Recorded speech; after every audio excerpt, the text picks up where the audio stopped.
الحمد للہ والصلاة والسلام علی رسول اللہ وبعد۔ یہ 15ویں شعبان جس کو شب برات یا لیلۃ البراء کہا جاتا ہے، اس رات یا دن کے تعلق سے کسی مخصوص عبادت کے حوالے سے کوئی حدیث ثابت نہیں ہے۔ سنن ابن ماجہ کی ایک حدیث بیان ہوتی ہے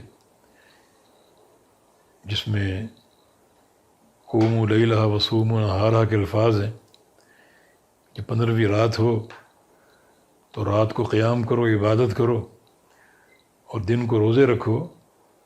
یہ حدیث موضوع ہے۔ باقی بعض احادیث میں اس رات گناہوں کی بخشش کا ذکر ہے۔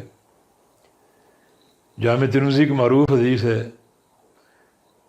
اس میں شدید قسم کا ضعف ہے، جس میں یہ ذکر ہے کہ اللہ رب العزت آج کی رات آسمان دنیا پر نزول فرماتا ہے اور قبیلہ بنو بکر کی بکریوں کے بالوں کی تعداد سے بڑھ کر لوگوں کے گناہ معاف کرتا ہے۔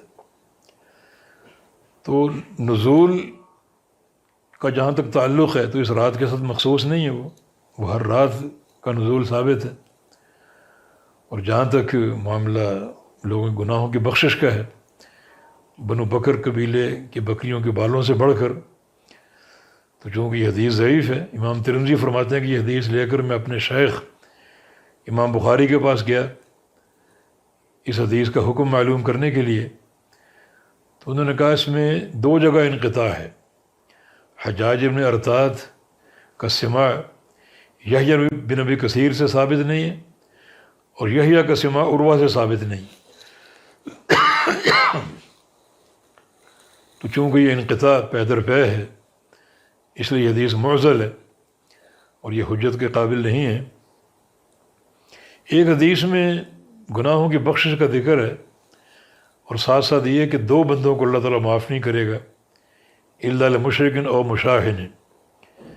ایک وہ جو مبتلا شرک ہو، اور دوسرا وہ جس کے دل میں اپنے کسی بھائی کے بارے میں کینہ ہو۔ تو اس حدیث میں اس قسم کی احادیث سے کسی مخصوص عبادت کا ذکر نہیں، کسی مخصوص نماز کا ذکر نہیں۔ اگر آپ ہر رات قیام اللیل کرتے ہیں تو آج بھی کر لیں، روزے رکھتے ہیں تو آج بھی رکھ لیں، لیکن الگ سے قیام کرنا آج کی رات، الگ سے روزہ رکھنا آج کی رات، یہ ثابت نہیں۔ زیادہ سے زیادہ ہم یہ کہہ سکتے ہیں اس حدیث کی روشنی میں کہ آج کی رات بندہ خاص طور پہ اپنے عقیدے کا جائزہ لے اور اپنے عقیدے کی اصلاح کرے۔ اگر شرک ہے کسی بھی نوعیت کا، کسی بھی قسم کا، تو اس سے توبہ کر لے تاکہ اللہ رب العزت یعنی اپنے وعدے کے مطابق گناہوں کو معاف کر دے۔ مشرک کا گناہ معاف نہیں ہوگا۔ اسی طرح آج کی رات ہر قسم کے کینے سے پاک صاف ہو جائے۔ اگر دل میں کوئی کسی کی عداوت ہے، کوئی مکر ہے، کوئی دھوکہ دینے کی نیت ہے، کوئی فراڈ کی نیت ہے، تو اس سے اپنے دل کو، سینے کو دھو لے اور بالکل پاک صاف ہو جائے، کیونکہ میری مغفرت کے وعدے ہیں سوائے 2 قسم کے انسانوں کے، ایک مشرک اور دوسرا جس کے دل میں اپنے کسی بھائی کے بارے میں کوئی بغض ہو، کوئی کینہ ہو اور کسی قسم کی عداوت ہو، تو اصلاح کر لی جائے۔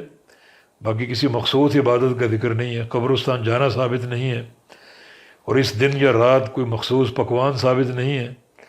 جو قصے لوگوں نے مشہور کر رکھے سارے من گھڑت ہیں، تو یہی کچھ وارد ہے۔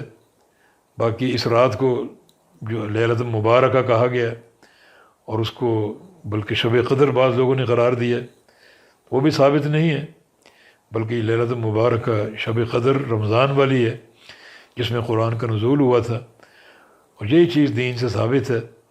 جو باتیں ہم نے بنا رکھی ہیں ان کا دین سے کوئی تعلق نہیں ہے۔ تو اللہ تعالی ہمیں اتباع سنت کی توفیق دے اور بدعات اور خرافات سے ہم کو محفوظ رکھے، کیونکہ ہر بدعت گمراہی ہے اور ہر گمراہی کا انجام جہنم کی آگ ہے۔ بدعت کا معنی دین میں زیادتی اور دین میں اضافہ۔ نبی علیہ السلام کا فرمان ہے کہ جو من عمل عملا لیس علیہ امرنا فہو رد، جو بندہ ایسا عمل کرے جس میں ہمارا ٹھپا نہ ہو تو وہ مردود ہے۔ تو پھر ایسا عمل مردود ہے بالکل، اور جب ایک بدعت کا ارتکاب آپ کریں گے تو یہ ارتکاب اللہ تعالیٰ کو للکارنے کے مترادف ہے۔ جس نے دین کی تکمیل کا دعویٰ کر رکھا ہے، الیوم اکملت لکم دینکم، اور آپ نئی نئی چیزیں دین میں داخل کر کے اللہ تعالیٰ کے اس دعوے کو جھٹلا رہے ہیں اور للکار رہے ہیں گویا، تو یہ بہت بڑی ایک جرت اور جسارت ہے۔ اللہ پاک ہمیں اتباع سنت کی توفیق دے، اسی میں انشاءاللہ تعالیٰ خیر و برکت ہے۔ اقول قولی ھذا وآخر